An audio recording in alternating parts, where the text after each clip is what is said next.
Ќе сега преминуваме на друга тема, тоа е нашиот фолклор, нашата традиција.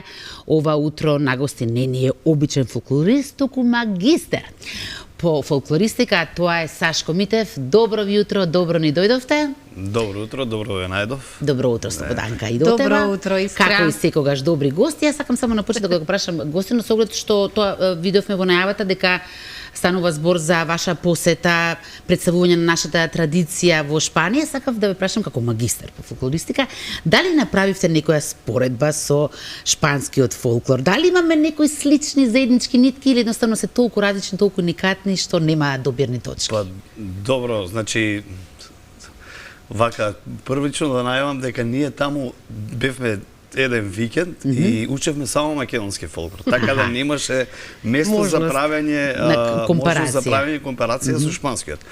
Од она што го познавам јас и што го знам за тоа што сте учеле, се испитувале, да, имам свирено. Мислам дека се работи за различни правци во однос на тонските низи, во однос на комплетната музика. Уникатни секој на свој начин. Да, секој на свој начин. Во уникатни во инструментариумот кој што го зафаќа шпанскиот фолклор. И тие се богати, имат и тие доста фолклор, имат доста игри. Меѓутоа се единствено јас спомнав што црвената боја е присутна и таму. Така е. Нели? Ете, најдовме нешто.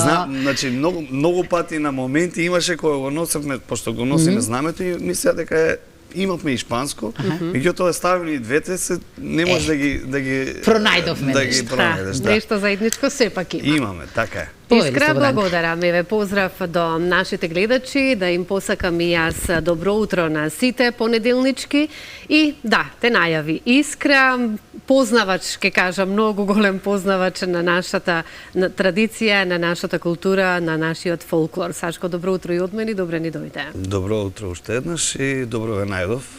Така, имаме за што да зборуваме понеделнички за она што е убаво за сите нас, затоа што ја представуваме нашата земја со нашата култура надвор од нашите граници, а вие сте вистинските амбасадори, јас да кажам дека ти си исто така члени на танец, нели, многу години. Да. Меѓутоа, знаеш што забележувам дека сите вие кои сте во танец несебично и надвор од танец кога сме ја делиме љубовта и ја шириме кон она што е наше македонско, на фолклорот, токму така, дали сум во право? Па, сосема сте во право, да, сосема сте во право. Нашата мисија не е само во танец и таму кај што не е нормално, таму не е танец секогаш не е на прво место и нормално таму за тоа сме платени, земаме платна и секогаш во однос на другите ангажмани, ако имаме концерт, секогаш танец е на прво место, меѓутоа секогаш во слободно време. Секогаш во слободно време и не е добро па да останеме само на тоа. Ние имаме, за тоа сме се и школувале, за тоа сме се едуцирале, за да можеме да го шириме фолклорот. И оно што е многу важно да го шириме фолклорот и секако да ја шириме љубовта и на односно да ја нашата млада генерација го запознаат фолклорот, така да ја пренесеме. Сега, за она понеделнички убаво што сме, јас ке кажам во студиото, за да зборуваме за она што еве Искра и праша за Шпанија, како, што се случуваше точно во Шпанија и зошто ја посетивме? Па добро, значи ние претходниот викенд, пошто сега овој помина, бевме со супругата таа како кореограф, јас како музичар. Вие двајцата сте во фолклорот, така, па добро, практично ние бевме како преку Центар за едукација на македонски фолклор Митеви, здружение кое што го имаме регистрирано уште 2010 година. Имавме ние доста дечиња фолклористи поминани со тоа здружение. Меѓутоа, после короната и практично пред коронавирусот, прекинавме со активното членство и се определивме повеќе на на едуцирање надвор од границите од Македонија и на промоција и презентација на литература и книги. Бевме во Шпанија по пети пат практично од кога фати короната и овој пат бевме повикани скроз северно во градот Виго и каде што се одржа семинар за македонски фолклор, изучување на македонски фолклор.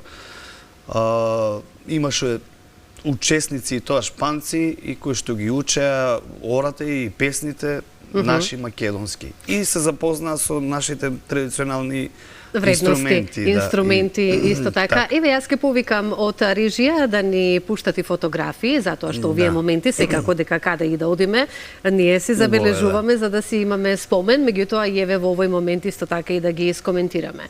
Еве, можеме, се надевам можеш да погледнеш, да. Ова е практично бевме па да ги искоментираме. Викенд, сабота и недел, 10 работни часови, ова се последниот час каде што се облекуваме во традиционална носија. Прекрасни сте, морам да кажам.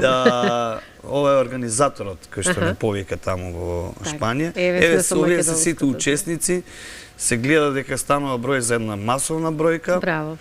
И практично првиот пат кога бевме повикани во градот Аликанте на море, од таму некако се прошири целата таа приказна и сега можам да кажам дека слободно во Шпанија сите тие друштва кои што фолклорни организации, практично тоа станува збор за фолклорна организација која што негува светски фолклор. И изучуваат доста и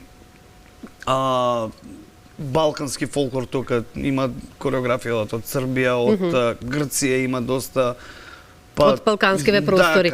Би сакала само да знам во кои носи сме тука облечени, од кој крај ги имаме на себе? Мојата од Скопска Црна Гора. Скопска Црна Гора, така. А женската?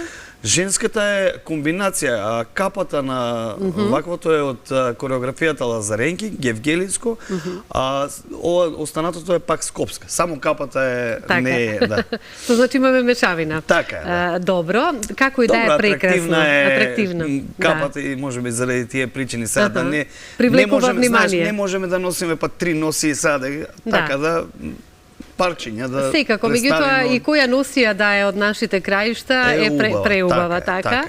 Сега, ајде да зборуваме и да ни кажеш какви се импресиите на шпанците за нашата македонска традиција, за нашиот фолклор. Што велат тие? Јас еве имав можност, морам да кажам, вашиот колега од студио Фолклор, 10 години јубилеј, она што јас го погледнав на бината, со оглед на тоа дека можеби од подамна не сум била еве на ваков настан. Не, сакам да кажам скоро не, ние бевме воодушевени сите, па некои со солзи во очите навираат, затоа што кога ја сакаш татковината и кога го гледаш она што е твоја традиција, нешто што е печат на нашиот дух, е навистина е рај за очи, така беше.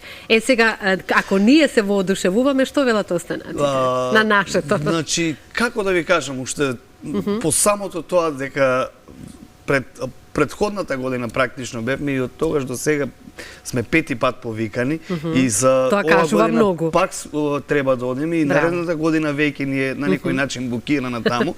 Луѓето се стварно воодушевени од самиот добро и ние си имаме еден професионален пристап кај што како се договараме така се одредуваме и тие сакаат точно и прецизно се да се одработи тоа што сме се договориле и од самиот професионален пристап која ќе одиме на почетокот, затоа што не знае групата таму, на почетокот се малку воздржани, меѓутоа до крајот на курсот тие се скрос опуштат и се воодушевени. Што прашуваат најмногу? Што ги интересира? Па добро, најмногу ги се интересираат за текстовите на песните, например тие што ги предаваат, кое е значењето, која е пораката? Да, која е пораката на песната. Така. Да, се запознаваат со тоа и нормално ритмовите на ората што ги учат, ако е некој малку покомплицирано, па мора и да го објасниме и тоа да го кажеме. Така. Тие ритмови кои што се тука кај нас застапени, тамо знаеме не се толку, пример 18-ка некој ритам.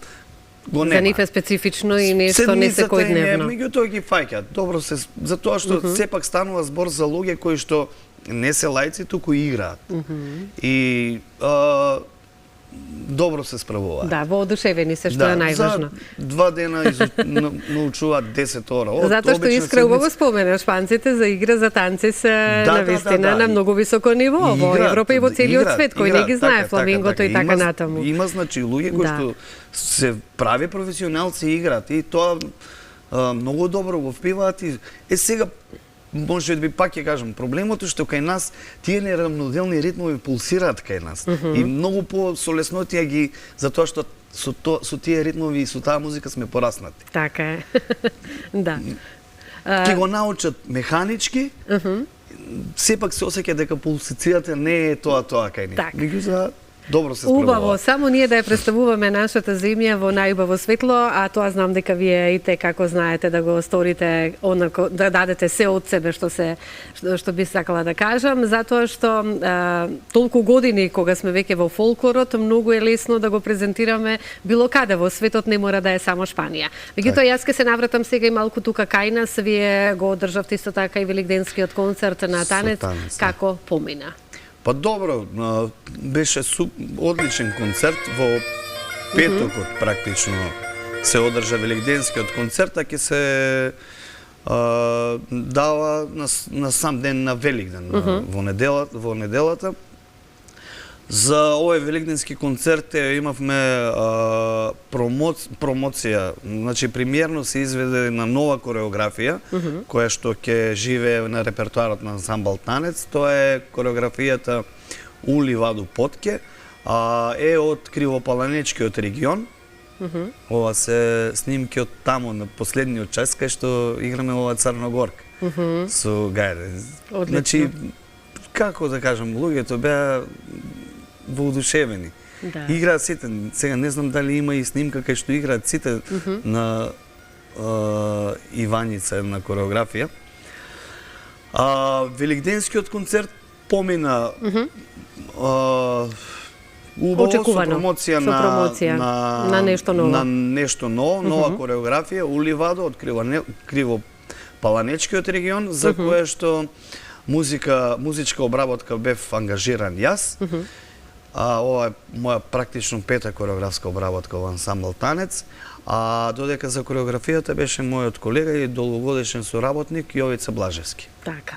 И Јовица Блажевски исто така си има своја играурна група и тој несебично надвор од Танец работи. Во општина Јегуновце има своја играурна група, знам. Практично тој од таму и таму. Така е. Си ги учи своите деца од својот крај. Затоа велам несебично љубовта кон татковината вие од Танец ја ширите и на ваков начин и надвор од Танец. Сега тука некаде пред крајот јас еве и за тебе лично, нели, како наш естраден ке кажам уметник, покрај познавач на фолклорот, со своји песни сме, нешто работиме на ново, па ќе слушнеме и музика, кога сме веќе кај музиката, така. Па добро, сега моментално пред практично заминувањето во Шпанија снимавме снимени се материјалите за песната која што се изводи претходната година во Лешок, на Лешочкиот фолк фестивал, Родно двориште. Снимен е видеозапис, снимавме во селото Раштак, Скопска Црна Гора. Меѓутоа уште не е завршен видеозаписот, така го немаме се уште крајот. Во блиска иднина да биде готово, па ќе може пак со едно гостување премиерно да го изведеме, може и тука. Не знам дали имаме материјали од спотот, дали испративме или не, како и да е, ќе погледнеме. Јас мислам дека нешто испратив, меѓутоа сега не знам. Ќе видиме, ќе од режија да го пуштиме, ако ништо друго комплетно ќе го промовираме, меѓутоа сепак најавуваме дека се работи на видеозаписот, затоа што и видеозаписите се секогаш со фолклорот застапени во твоите спотови, со нашите играорци, со нашата македонска убава култура и традиција. Тоа секогаш го истакнувате. Сигурно дека можеби нешто ќе има и во овој спот или во ова видео или нешто сосем друга приказна. Па практично песната Родно двориште се така една печалбарска тема која што станува збор за па не за печалбарите, туку тежнењето кон родната куќа, родниот двор.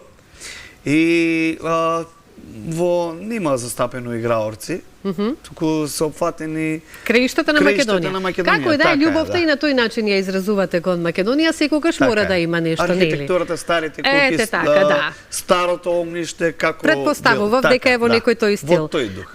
Многу благодарам што понеделнички одвои време да станеме вака порано и да позборуваме за нешто навистина убаво, но затоа ќе ги почестиме, ќе кажам, нашите гледачи со твое видеоиздание, со твој видеостоп Не се кревај на високо. Јован. На големо Јован. Тоа е поврзано со Великден и на девојката даваме на великденско јајце, па така да спот, добро ќе дојде. за предстојниот христијански празник. Ете, во продолжение, уживајте, почитувани во ова видеоиздание, во оваа преубава песна и сето она што ќе имате можност токму да погледнете како фолклор, токму во ова видеоиздание и потоа Искра ќе си продолжи со следните содржини. Останете се, разбира се. Ви благодарам за поканата. Благодарам, многу се гледаме повторно. повторно. Да, се гледаме повторно.